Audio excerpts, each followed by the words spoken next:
মুহররম মাসের একটা নির্দিষ্ট তারিখ আছে, যে তারিখটা খুব গুরুত্বপূর্ণ, 10 তারিখ। এই 10ই মুহররম রোজা রাখার তাৎপর্য। সহিহ বুখারী হাদিস নাম্বার 2004 নম্বর হাদিস।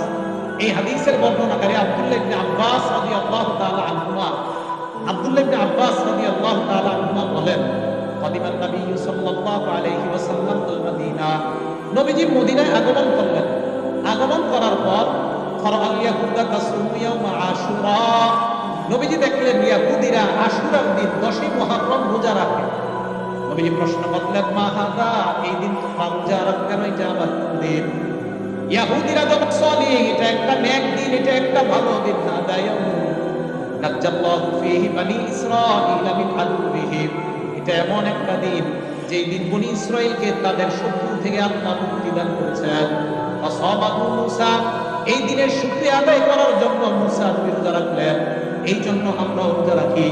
আল্লাহ বললেন, ফানা আহাক্কু বিমূসা মিনকুম, আমি তোমাদের চাইতে মূসা নবীর বেশি নিকটবর্তী, বেশি মহব্বত করি, বেশি হকদার।